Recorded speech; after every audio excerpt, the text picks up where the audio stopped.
Menteri Koordinator Pembangunan Manusia dan Kebudayaan Muhadjir Effendi menyatakan kasus COVID-19 di Indonesia mulai mengalami kecenderungan menurun meskipun tidak terlalu drastis.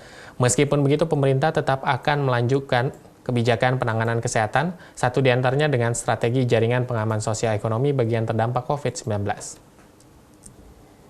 Ada kecenderungan bahwa angka kasus. Menteri Koordinator Bidang Pembangunan Manusia dan Kebudayaan Muhadjir Effendi mengatakan kasus COVID-19 di Indonesia cenderung menurun meski tidak terlalu drastis. Menurutnya masih ada beberapa peta wilayah yang penyebarannya masih tinggi, di antaranya DKI Jakarta, Jawa Barat, Jawa Timur, serta Jawa Tengah. Kerjasama dari semua pihak. Sebelumnya perlu saya beri gambaran secara sekilas dalam kaitannya dengan penanganan COVID-19 di Indonesia. Untuk yang pertama, yaitu keadaan peta COVID-19 di Indonesia, mohon ditampilkan gambar sekilas. Jadi ada kecenderungan bahwa angka kasus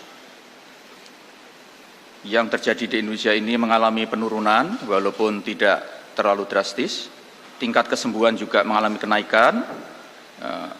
Ini suatu keadaan yang bagus untuk kita syukuri, dan ini berkat kerjasama dan juga kedisiplinan yang kerjasama dari semua pihak, dan juga berkat kedisiplinan seluruh warga Indonesia dalam mematuhi seruan dari pemerintah untuk melaksanakan protokol kesehatan untuk pencegahan COVID-19 ini. Itu gambaran sekilas petanya. Yang kotak-kotak merah itu adalah wilayah yang sekarang tingkat pertumbuhan kasus cukup tinggi atau sangat tinggi. Jadi ada di wilayah Jawa, DKI Jakarta tetap yang memimpin, kemudian diikuti oleh Provinsi Jawa Barat, Jawa Timur, Jawa Tengah. Sedangkan di luar Jawa yang mulai juga harus kita waspadai adalah di wilayah Sulawesi Selatan. Itu adalah gambaran peta yang ada, saya kira sekedar untuk diketahui secara sekilas. Lanjut. Ini adalah gambaran tentang perkembangan pertumbuhan dari waktu ke waktu sampai 7 Mei 2020. Kita bersyukur bahwa ternyata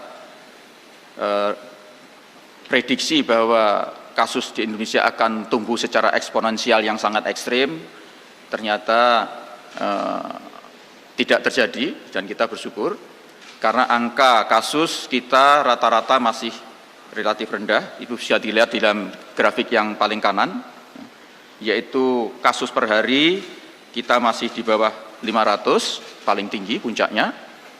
Kemudian untuk kesembuhan semakin tinggi, yaitu sudah mendekati 300 per hari. Kemudian untuk angka kematian juga landai, tidak ada penambahan yang cukup drastis.